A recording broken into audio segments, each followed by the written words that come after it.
Welcome in. This is your live chat for this week's Zurich Classic presented by our friends over at Jock Market. More on that in just a few minutes. But over the course of the next hour or so, I'm here to answer any questions that you might have about this week. And it is a week that is very unique. The only team event that we get on the PGA Tour schedule. We haven't had it since 2019. There's a lot of questions. There might not be so many answers. Hey, what's the cut line? If it's a one and done, do I have to burn both golfers? All that stuff. This is the time and place. So throw your questions in the chat right now, and I will do my best to answer them logically. Let's do it. Craig says, okay, I'll admit it. I have no freaking clue how to play DFS golf this week. Pricing seems steep. Is this a balanced type of week? So what I'm going to show you is, and everything you see is going to be from RickRunGood.com. I have the cheat sheet here. This week, I did my best when possible to combine the teams into one stat. So normally on the website, there are, obviously individual stats for every single player. I took the opportunity this week in places that I could combine them. So we have averages. So the cheat sheet shows you the combined stats for these players. And Craig is right. The pricing is top heavy, I guess is the best way to put it. We've probably never had 1, 2, 3, 4, 5, 6, 7, 8, 9 golfers over $10,000 before. We have 4 teams that are over $11,000. And because of that, they also didn't lower the min, right? So the min pricing is still 6,000. So there's 80 teams out there, 160 golfers in general. So I think, Craig, I think most people are going to go for a more balanced build, but I would actually argue that with the volatility of this week and kind of the randomness that is best ball and alternate shot, we can talk about that format in a second. I would rather go stars and scrubs. I think you're going to see names in the top 10 that are very strange. There's just a lot of luck in this format. There's a lot of skill, of course, and there's a lot of luck as well, depending on which holes you birdie, which holes your partner birdies, all that good stuff, if they're able to save you with a par. So I'm actually under the impression that the better build is 210K plus, and then go and find some value. Brian says, one and done. Must burn 2 on the same team. Okay. Thoughts on equity in using Xander Cantlay, or is it better to hold on to them as individuals? Yeah, that would be tough to burn them both, I think. Thoughts on Team PXG, Kokrak, and Perez? Yeah, I think Kokrak and Perez, they're fine. I'm not all that excited about it. I like Kokrak more than I like Perez. I do think it's really tough to burn both Xander and Cantlay in a format that would only get you, and I'm assuming the scoring, you're not getting like the winner's share is $1 million each. If you burn both of them, do you get $2 million? I doubt that. And also with the volatility for this week, I would likely save those guys. So Kokrak and Perez is fine. I would opt for more. Like, I think my just kind of in a vacuum favorite one and done play this week is Brendan Todd, Chris Kirk. I think they set up well for this. They are 2 golfers who went to Georgia. They have complementary skill sets, and you're probably unlikely to use them individually anywhere else. So I think, to me, they're like my favorite one and done pick for this week. I don't know how that's going to turn out, but I think that's strategically a pretty good play. With Suture, that's Zach, I believe he says it's Suture or Suker. I can't remember how he pronounces that. Not being added to the player pool, does that mean Hearn gets all the points? Lock City? No.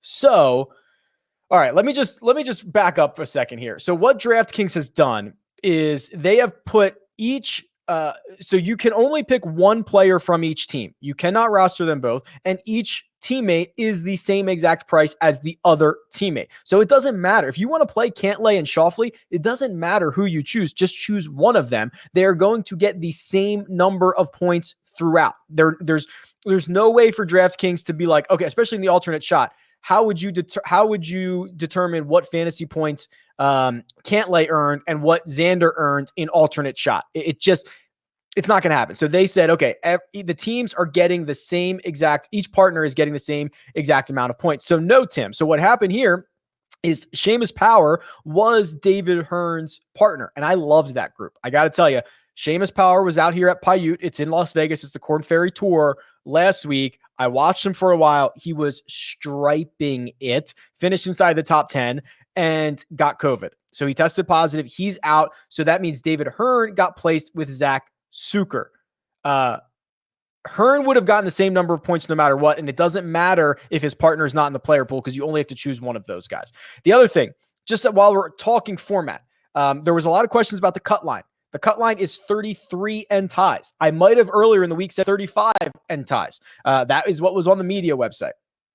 So that is what I pass along to you. If there's a big difference in your strategy between 33 and 35 and ties, you're probably doing your research wrong. Additionally, the format, first and third rounds are going to be 4 ball. That means best ball. That means player A plays their own ball, player B plays their own ball, and whoever has the lower score on that hole is the score for the team. Rounds 2 and 4 is alternate shot. That is also called foursomes. That is where player A hits the first shot, player B hits the second shot, player A hits the third shot. They're only playing 1 ball. That's a much more difficult format. I believe the course record, I believe that's like, what's that guy's name? That big cartoon chicken? Foghorn Leghorn. I believe the course or the record for this format in 4 sums, alternate shot, is like a 65, and the course and the record for 4 ball is like 60, and it's been shot multiple times. It's going to be low scoring.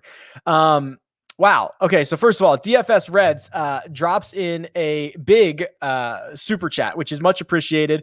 This DFS Reds went out and won like 120 grand or something like that last week. It's good to have you in the chat. He says, thanks again for last week. Couldn't have done it without you or without your tools and videos. It is always good to see members of the community, people who, on varying levels of taking this seriously, right? Some people take it, do this very casually and try to have lottery tickets. Some take it more seriously. And it's always good to see those massive payouts at the top. So DFS Reds, you certainly did not have to send this. It is much appreciated. I'm absolutely stoked for you. And I hope you enjoy it. I hope you do something fun with it. I hope it's everything for you. So thank you very much.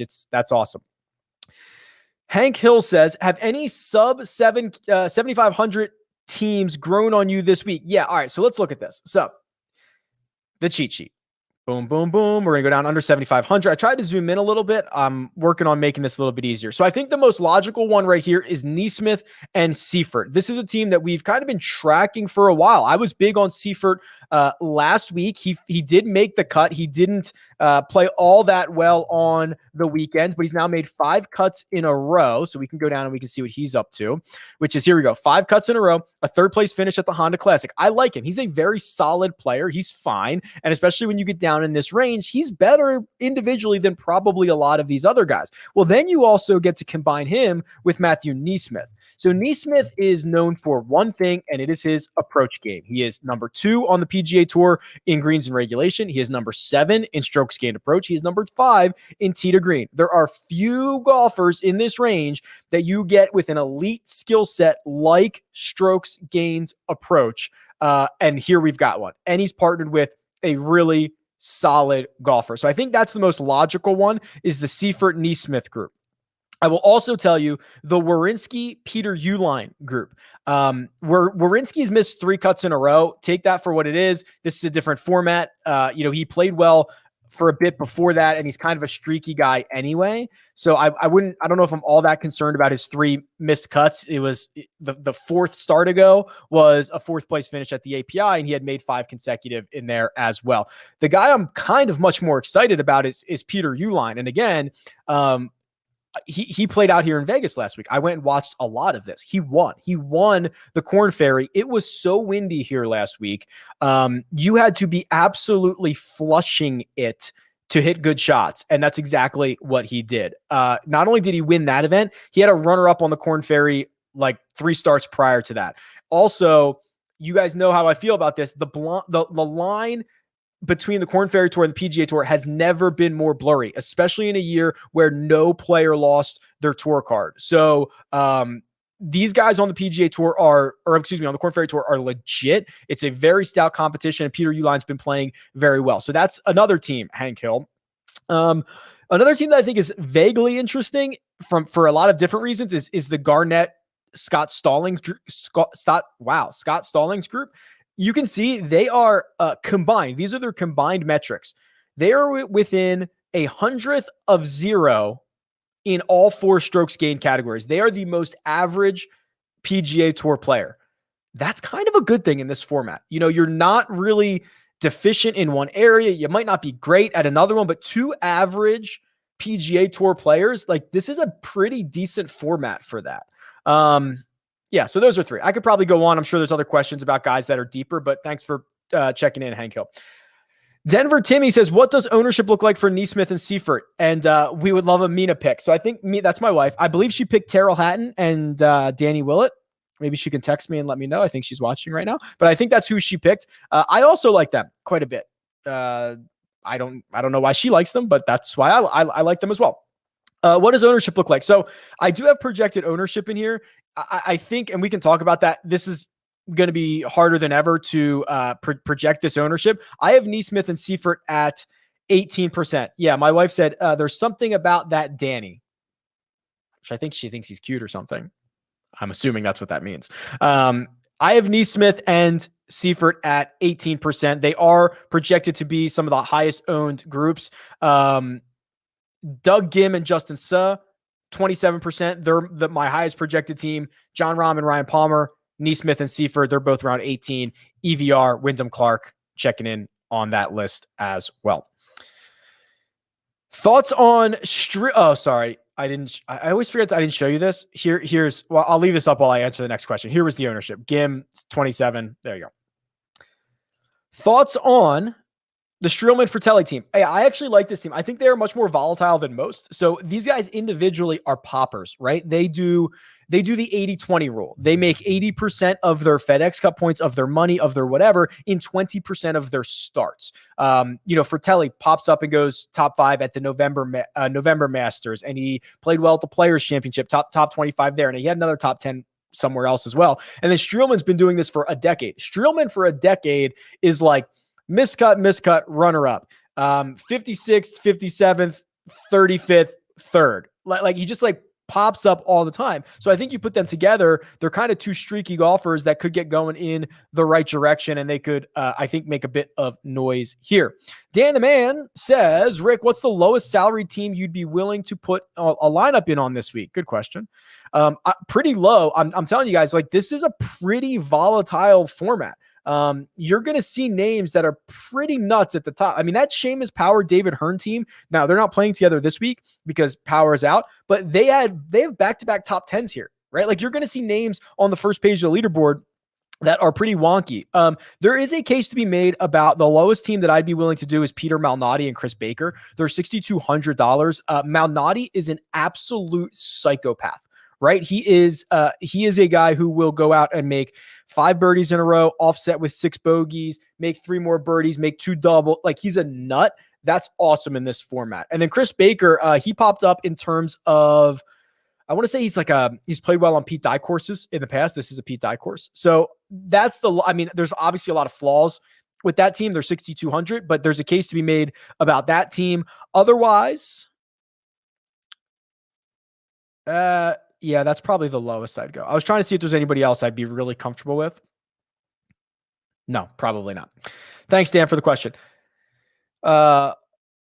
Thank you for your insight as always. Thank you. If you had to choose between these 3 teams, Kokrak, Perez, EVR, and Clark, or Gim, Suh, what would you choose? I think the answer has to be Gim and Suh. So here's the other thing that I did this week is I went over to the Course Key Stats tool, and at the bottom where these are normally individual golfers, and you can choose how many rounds you would like to sort by, I went with teams. I combined them, which I thought was pretty slick.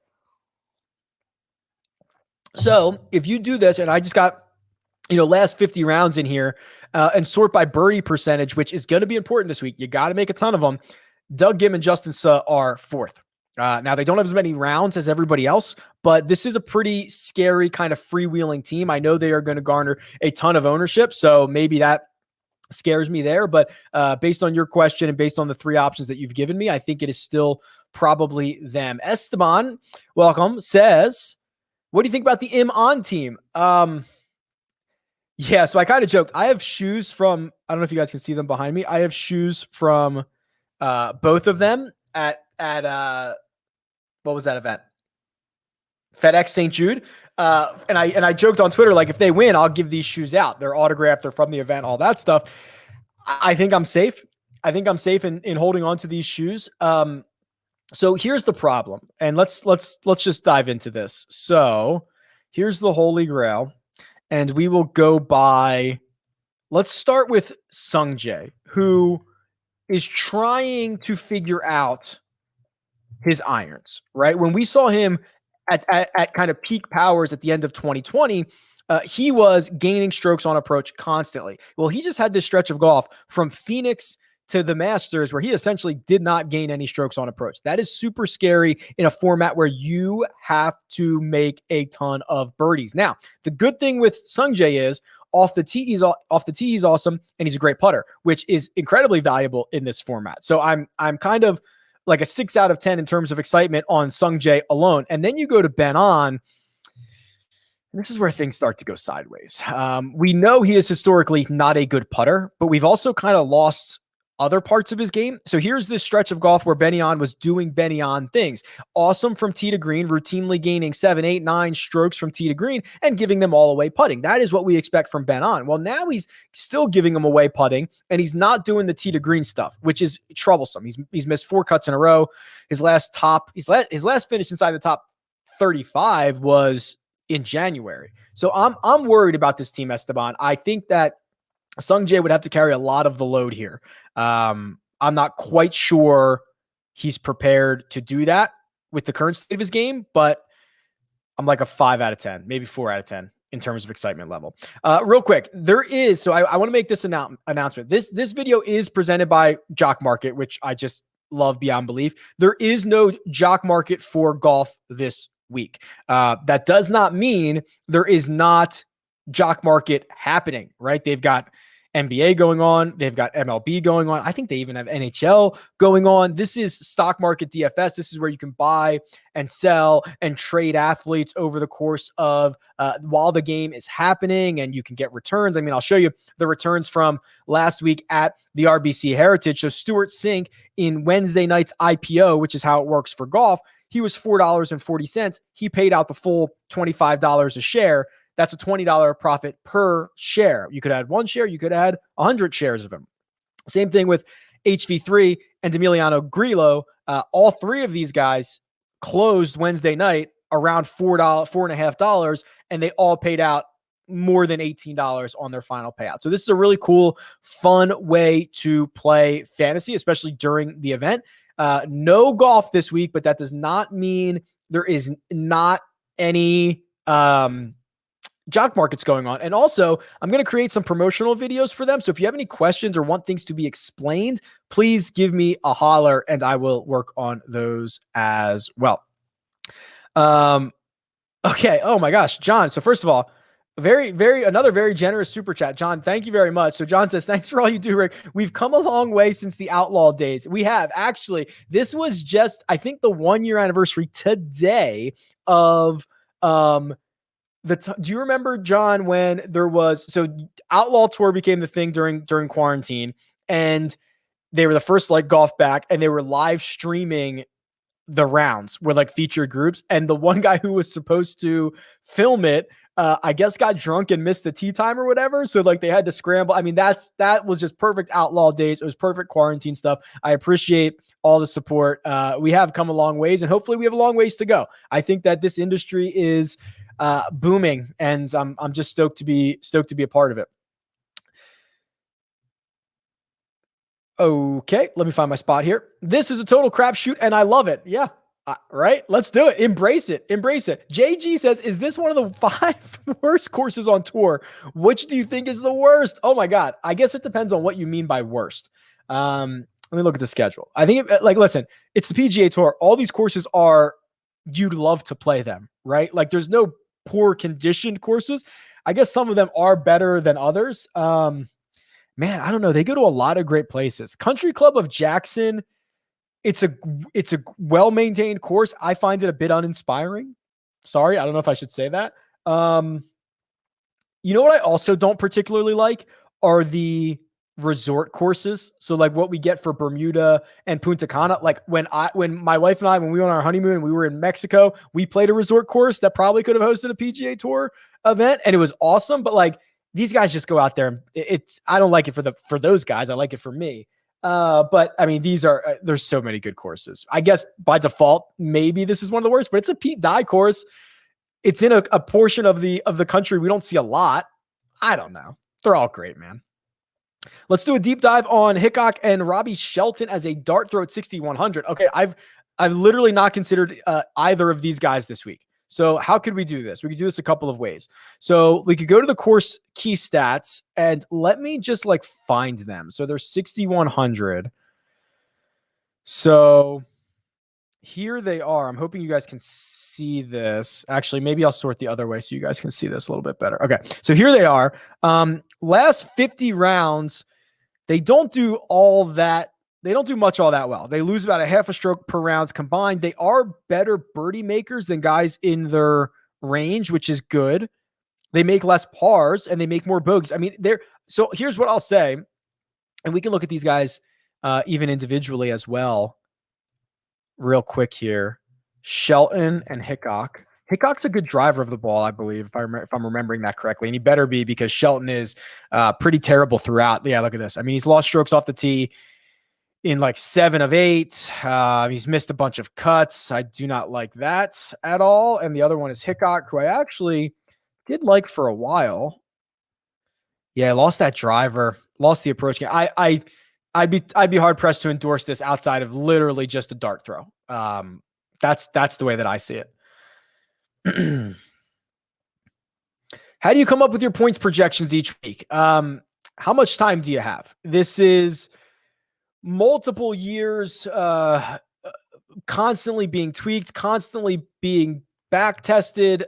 It is a combination of recent form, long-term form, course history, the ability to make like birdies, right? Like that's the way things are actually weighted for fantasy scoring. There is also ceilings and floors related to projections, because if someone's just giving you like a one median projection, especially in a course as difficult, or excuse me, a sport as volatile as golf, I think that's doing you a disservice. So I kind of like to do the ceiling and the floor as well. I could spend 9 hours describing this, and I'm not sure we would scratch the surface on it. It is just a process many years in the making.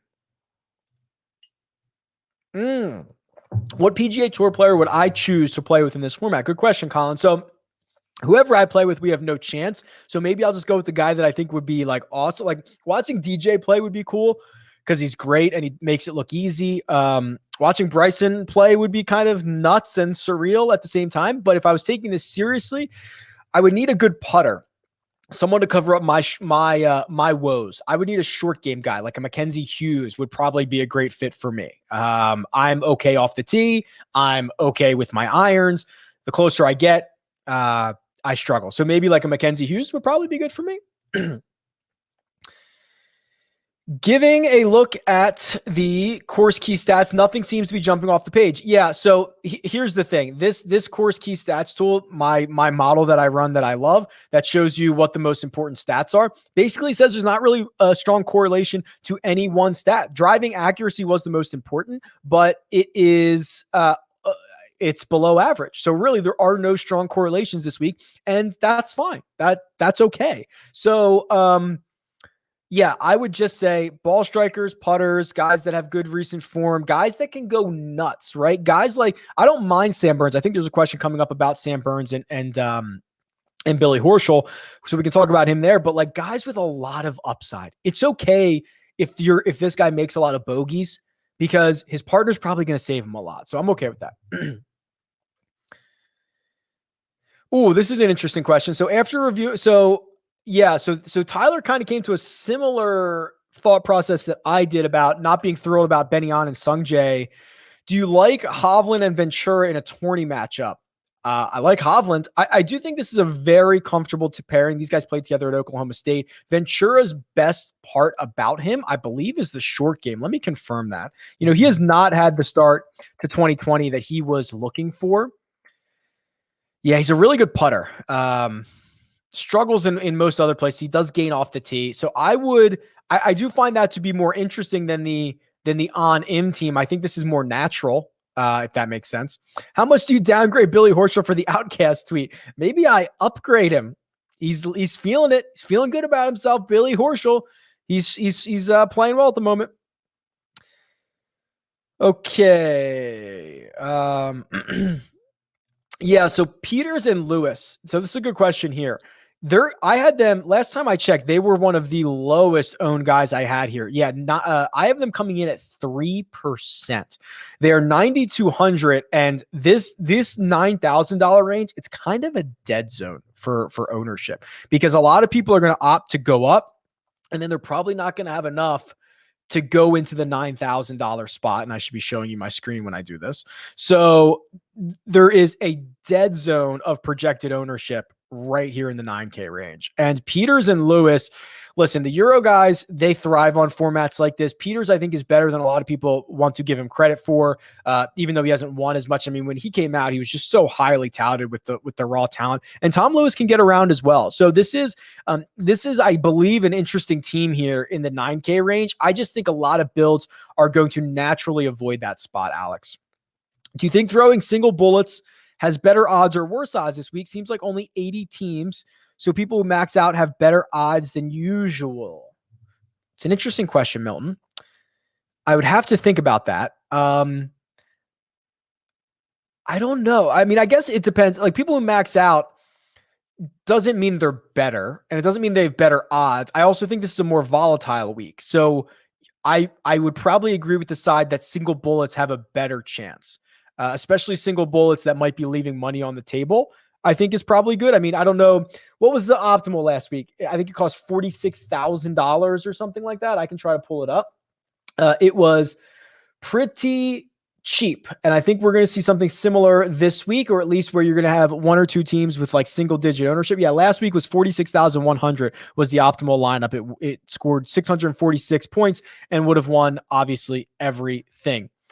Castro and Tringale look like they cover all the bases. Yeah, so let's go to this page here. So Tringale's been awesome. Let's start there. He's been awesome. He's been one of the most improved players in the last 18 months. I have absolutely no problem with that. He is playing with Roberto Castro, who does not have a ton of measured rounds. So while he does look like he checks everything off, understand that is probably because he has a very small sample size. Let me just confirm that real quick. Yeah. So this calendar year and this season, he's only played 3 times. He has missed the cut at AT&T, and he made the cut in both Puerto Rico and Punta Cana. That's all we've seen of him, at least on the PGA Tour. So understand that is a very small sample size that you might be entering into.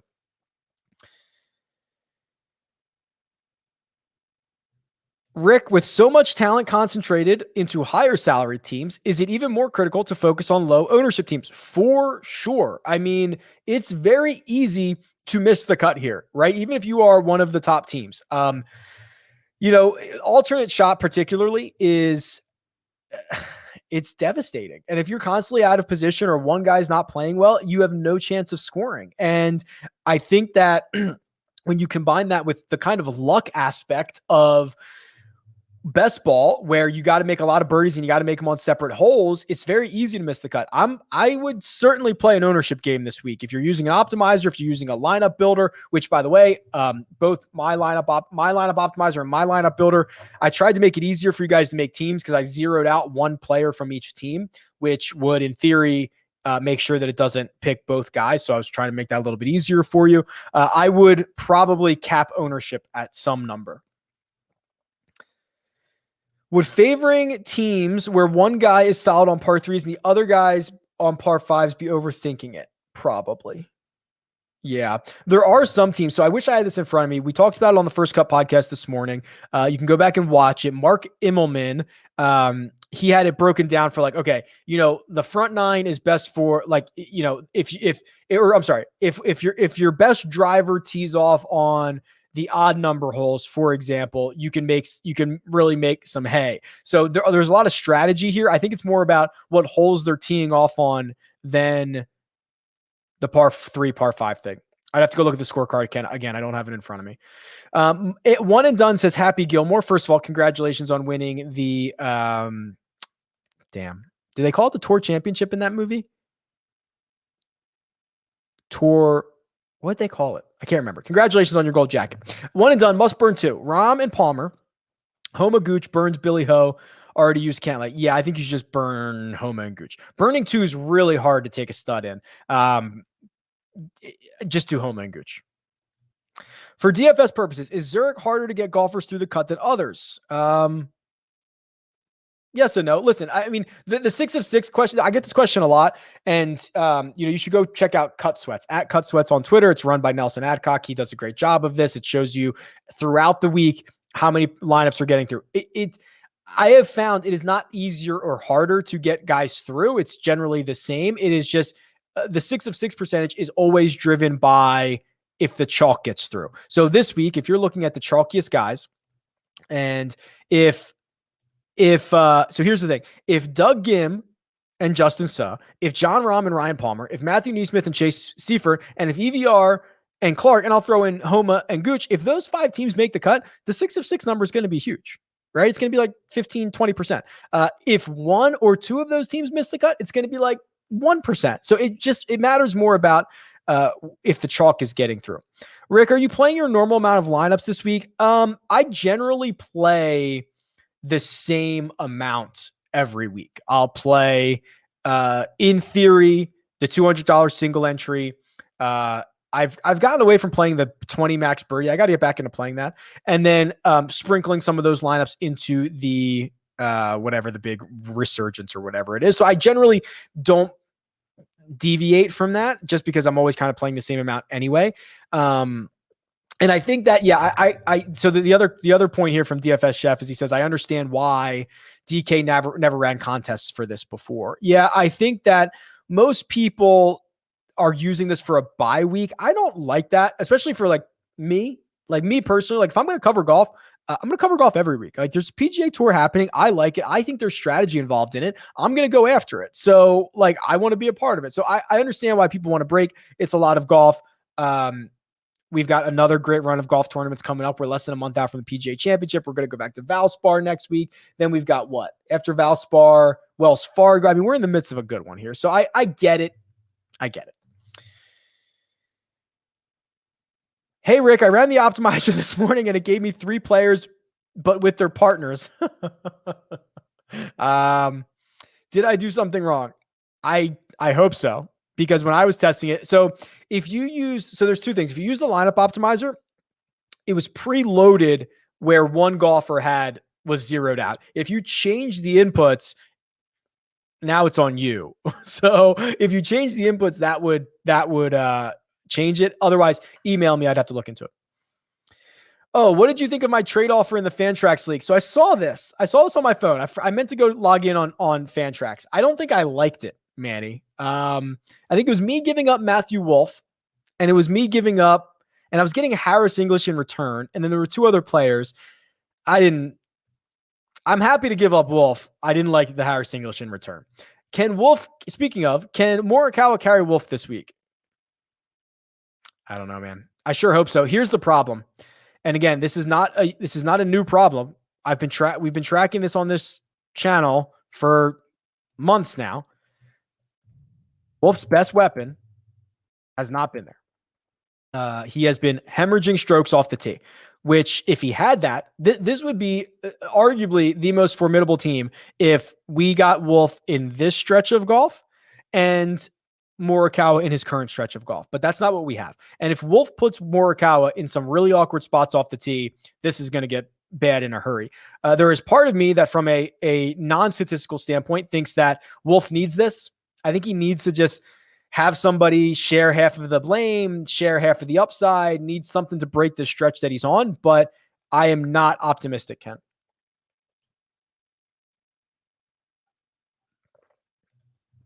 Brant says it's snowing in Wisconsin. Oh boy. Hang in there, bud. I need a $6,200 or a $6,300 team to fit my lineup. Ooh, Whaley and Gligic. Interesting. Somebody else asked about Whaley and Gligic, I think. I don't love them. I think they're, listen, this is like the only time you could pretty much argue any team. Could pretty much argue. I would be a bit partial to Malnati and Baker. That's probably it. Or just stick with Whaley and Gligic. From my analysis, says Drew, there's no way to get Cantlay, Rom, Maury, or Cam groups, okay, without a below 7K or 2. So what criteria is crucial down there? I would say birdies. Go make birdies. Here, let me give you an example of this. So I know this guy is not, I know that he is not that cheap, but let me give you some good examples. And you can go to the Holy Grail and you can sort by all the rounds that these guys play. Sam Burns is like perfect for this format. So I'm just going to sort by his 2021 season and look at his strokes gained total in rounds. He has gained at least 4 strokes in a single round. 1, 2, 3, 4, 5, 6, 7, 8 times. That's a lot. Now, he is going to offset those with a lot of rounds where he loses a lot of strokes. That's okay. Your partner's there to save you for that. So I really like these super volatile guys. That's what I would look for, especially down in that range. I just lost my spot. Sorry. Oh, I think I found it. What are your thoughts on Joel Damon and Lonto Griffin? So I like both of these guys kind of individually. Let's see how they kind of fit together here, because I thought they were reasonable last time I saw them. They are priced at... See, the problem is I don't know whose name is first now. How much are these guys? Am I just completely whiffing on? Okay, so here we go. I'll just sort by name. Lonto and Damon, right? Here we go. Joel Damon. Okay, so what I like about them is even together, so combined strokes gained, they are basically positive in every single category. That is going to be critical. They are going to be very low owned. We know Lonto specifically can get hot with the putter. He can get hot with his irons. Damon, who's just coming off that win a couple of weeks ago, that was kind of a surprise. He had not played well before that win, but these two, they do. I mean, so let's do this. They gain about a half a stroke together. That puts them right in the Max Homa, Chris Kirk, Brendan Todd area. It's better than Sung Jae and Benny On. I mean, it's a pretty solid group, Frank. I don't mind it. Thoughts on season 5, episode 1 of Rick and Morty? I have not seen it. I've never really watched this. I watched it for like 3 days once. And then I don't know what happened. Sorry. I wish I could tell. I wish I could help. Who are your top 3 fades this week? Oh man, it's really scary to fade guys this week. But I think in general, the Finau Champ group terrifies me. I think that they are too similar. I don't think that Champ's game is good enough. And anytime that Finau is your best putter, that's scary. So I'm worried about that team. I'm worried about the Justin Rose, Henrik Stenson team. They are 6-2 in Ryder Cups together, which I think people are going to like. They're household names, which I think people are going to like. Rose played well at the Masters, which I don't want to take away from him, but it was really all one round. He had a historic round on Thursday and played 2-3 over par the rest of the week, finished 7th. And that's a place where you can rekindle a lot of magic based on experience. I think there's a lot of smoke and mirrors for how those guys have been playing. So I'm probably out on those guys. The other team, I don't know. I mean, you could make a case for anybody. I told you I'm pretty cool on Sung Jae and Benny On, right? Like that team. I think I'm like a 4 out of 10 on. So that's it.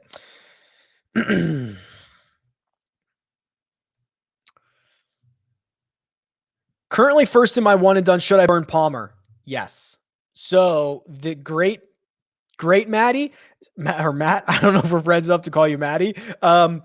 Yes, if you are front running and you have Palmer available and you do not also have to burn John Rahm, you should just burn Palmer. Absolutely.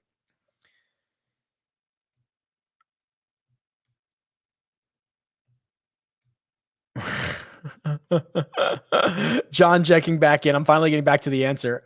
We're talking about the Outlaw Golf set. Watched all of that. So lost with no DFS. That's funny. That's awesome. Thanks, man. I appreciate the support. Does the winner of the Zurich qualify for the Masters? No. So the way they do this is they make the purse of FedEx Cup points a little bit larger. So it's 800, but those guys split it. So each winner gets 400. Each winner is going to get about $1 million. Each winner is going to get a 2-year exemption.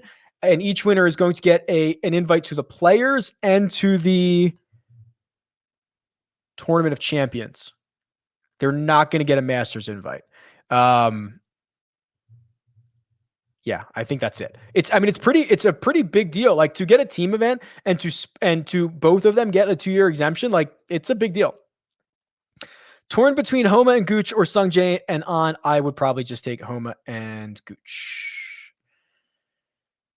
What is in your cup, Rick? No, it is not 5:00 yet. I'm on my second cup of coffee. This is, sometimes it's water. I was struggling this morning up early doing a little first cut action. We had Dottie Pepper on the show. That was fun. So I'm on coffee number 2, Charlie. What team is the best combination of putters? Wow, Drew. Good question. And I have the answer for you. So we can do this a couple ways. We can just do this where this is like long-term form. We can just sort by putting, and we can find that Chris Kirk and Brendan Todd are combined. Now, remember, Brendan Todd is about all of that. Now, Chris Kirk is about a 0 putter. Brendan Todd is a 1.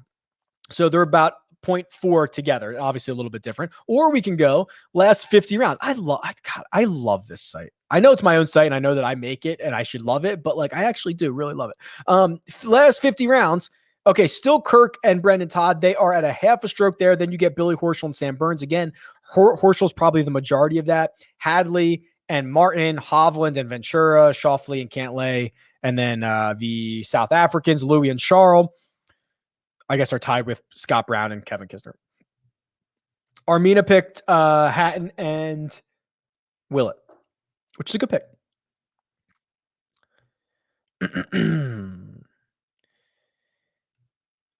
I don't know how the LPGA, I lost my spot, doesn't try to make an event similar to this. Okay, so there were rumors of this for a while, right? They were going to do like mixed doubles. So it was going to be a PGA Tour player and an LPGA Tour player. They never made it happen. There was also going to be, I guess they did this on the European Tour where they ran, or maybe it wasn't the European Tour. Well, maybe it was. They ran the events simultaneously, right? So the women were out there with the men. They were playing the holes at the same time. They had different leaderboards. That was kind of cool too. I don't know. I think that I'm shocked the PGA Tour has not worked closer with the LPGA to do something like that.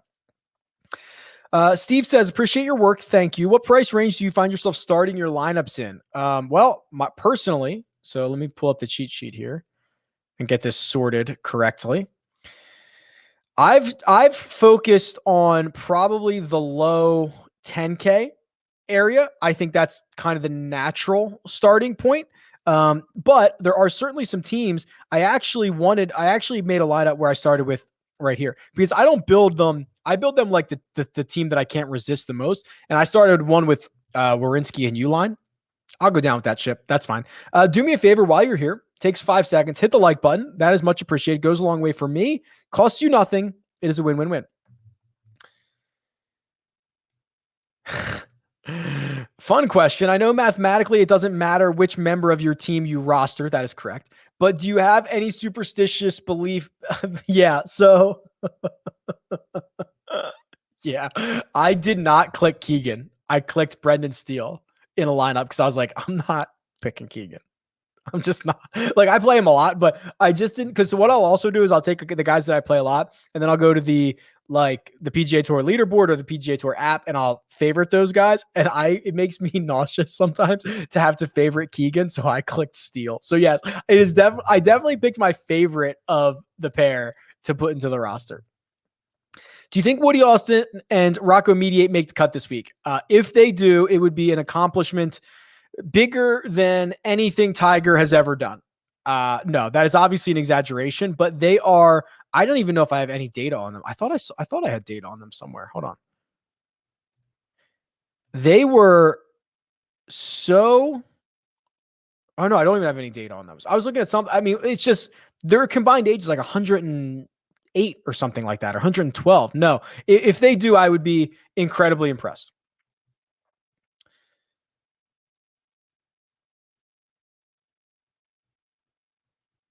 I lost my spot. Found it. Half of the holes are played in each format, but are more strokes there to be gained in the alternate shot? Should good alternate shot team play be worth more than half the model? Interesting. So the scores will be higher in alternate shot, but that doesn't necessarily mean there are more strokes to be gained there. But I do think it is the format that will provide a larger range of outcomes, which I think is of note. The only problem is we don't have any information on these guys playing alternate shot. Maybe on a handful of these guys, the Cantlay Schauffele team, the Rose Stenson team, the Louis Charles team, I'm trying to think who else might have played together. Cam Smith and Leishman didn't play together in the President's Cup. There's just not a lot of data on it. But I see what you're saying. Alternate shot will be important. I don't know how that would factor into a model. Any thoughts on the electric team of Barnrat and Batia? Well, they're not teammates. So that's Akshay's partnered with Scott Piercy, and Kiradad Afi Barnrat, I don't even know who he's partnered with. So that is not a team.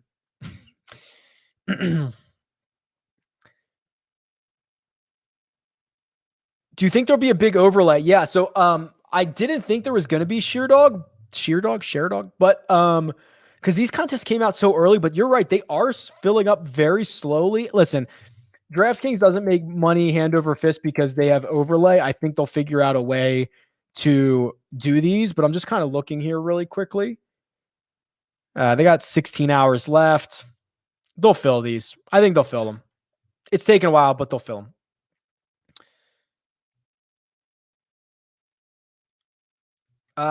First man in a bullet lineup, it was Uline. I put Uline in first. If you had to pick one, going with HV3 Grace or Bradley and Steele. Okay, so I do kind of like this Keegan Bradley, Brendan Steele team. So let's just do this real quick. So we can do Keegan, we know, right? Keegan is the most on-brand golfer that we have on the PGA Tour. He is terrible with the putter, and he's awesome from tee to green. In fact, he is 6th in approach. He's 8th in tee to green. He hits a lot of greens in regulation, as you can imagine, all that good stuff. He can't putt. He's 194th. Brendan Steele, also, he's like a worse ball striker than Keegan, but he's still pretty good. And he is a bad putter, but not as bad as Keegan. But guys, the argument here is Steele's been a lot better recently. He's gained strokes putting in 3 consecutive events, which is something he hasn't done. He did it once in July of 2020. And I mean, it was smaller numbers, but he did it again in June of 2019. That's about it. He's not a very good putter. So if we can marry those two things, I think they'd be good. So I probably prefer the Keegan Steele team.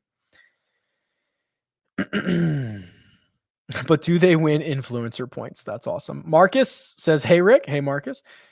I admit your mic is awesome. Why, thank you, Dan. This is the Road Podcaster. Is there any competition between you and the other first cut guys? Listen, they cannot beat the Podcaster. They have pod mics, theirs are newer. I don't know if they're better. Theirs are newer. It's the new technology. Mine's probably 5 or 6 years old. Still works really well. I like it. I will use it until I no longer podcast. Your website is a work of a data genius. You are the GOAT, Rick. Wow, Tyler, I needed that. Thanks, brother. If you had to go with one, HV3 Grace, Bradley, probably. Okay, so for those just listening to this, HV3 and Grace, Bradley and Steele, or Tringale and Castro, probably still Bradley and Steele. I'd probably go HV3 and Grace second, and Tringale and Castro third. My wife is now in the chat. She said, "Get a man who loves you as much as Rick loves his own website." That's true. I feel like everyone is passing up on Xander and Cantlay. Okay. So this is a good question. So, and this is going to take a couple of minutes, so I apologize in advance. We've got time left. I'm almost caught up on questions, so get your questions in. I'll answer them. So, there is not a very positive sentiment towards Cantlay and Xander this week, and I partly understand it. Patrick Cantlay has been incredibly popular for 2 weeks, and he has burned us for 2 straight weeks. Let's do a deeper dive on Patrick Cantlay, and please don't throw tomatoes at me, but we have to do this. And I'm going to go round by round because I think that's important here. So here are the events that he has burned us. The Masters, which again, this is unofficial data, but I trust it. Loses 3.6 strokes on approach on Thursday. That's horrible. Also loses to putting. His Friday round at the Masters was better. He lost strokes in general, but he was a positive off the tee. He was positive around the green. He was a terrible putter again. So then we go to RBC Heritage. Things getting a little bit better. I mean, he missed the cut at RBC Heritage and was just below average.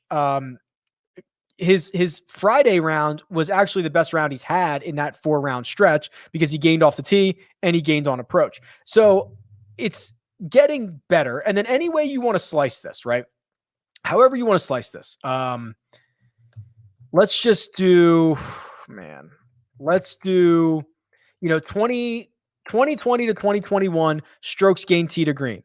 Patrick Cantlay is up there. You want to do more recent, you just want to do 2020. Patrick Cantlay is up there. If you want to do just since the start of the calendar year, so let's just change this to 2021. Patrick Cantlay is up there. Pete Dye courses, Patrick Cantlay is up there. So like, it's going to take a lot for the model to move off of him. The other narrative that I've heard, which I do not believe to be correct, is that people are like, "Oh, Xander hasn't played all that well," which, come on, like I guess. Maybe by his own high standards, Xander hasn't played that well, but he just nearly won the Masters, right? Like, I know maybe he wasn't like close to winning it, but he finished third at the Masters. He didn't make it out of the match play, which you can write off. That's fine. He missed the cut at the Players, which everyone missed the cut at the Players. And then like he had top 25s in 15 straight tournaments. I do not buy the narrative that Xander's not playing well. Cantlay, I understand. I do not buy the Xander stuff. If you are playing a game theory option, you might want to go with this team because I have them coming in at 13%, about 5% less than Rahm and Palmer. I spent 10 minutes last night superstitiously putting preferred players into my DK lineups. Exactly. I agree. Oh, boy.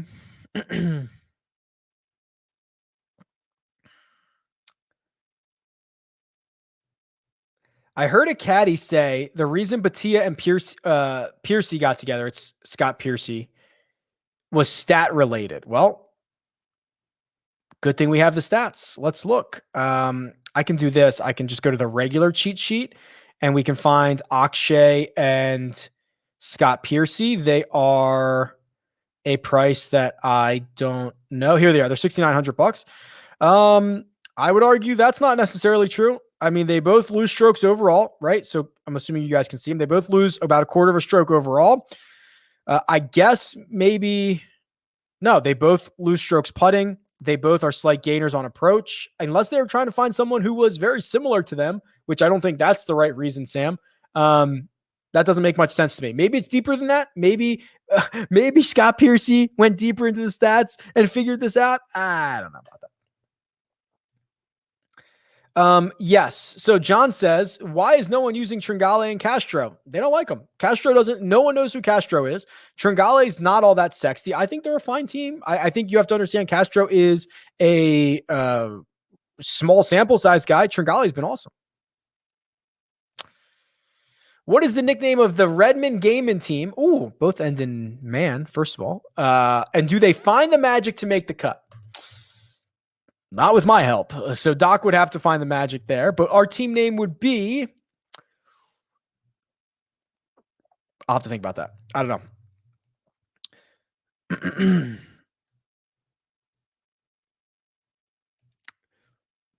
in a one and done where you only burn one of the two guys, is picking Palmer the obvious pick? Yeah, for sure. So there was someone in the Slack made a really funny comment. I wish I knew who it was, or I don't remember. Said it's like a coupon. You buy Palmer, get Rom for free, which is like perfect. And Palmer has been, this is the best version of Palmer we've seen since he won this with Rom, since he finished in the top 5 with Spieth. This is a really good version of Palmer. And especially if you're front running. If you're front running and you only have to burn one guy and you're not playing Palmer, you're probably doing it wrong.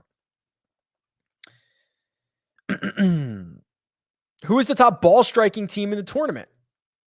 I have that handy.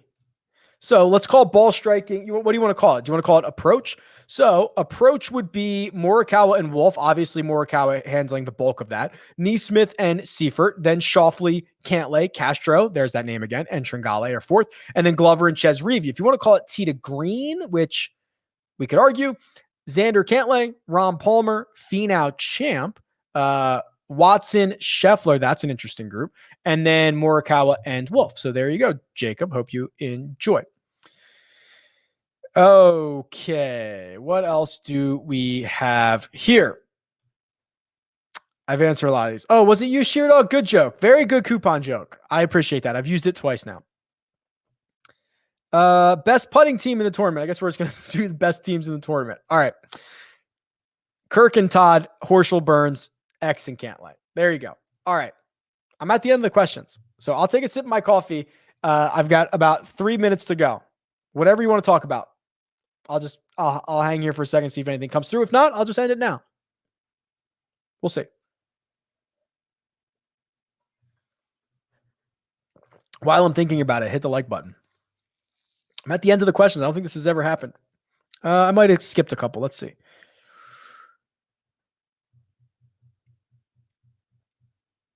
Got to go back to work. Thanks for the distraction. Maybe I should go back to work. All right. I guess that's it. I guess we're done here. Listen, here's the thing. It's a fun week. Enjoy it. There's going to be a lot of low scores, especially in the best ball. On your way out, hit the like button. That goes a long way for me. I don't know. Enjoy the golf, guys. It's a lot of fun. I hope you have a blast. Later.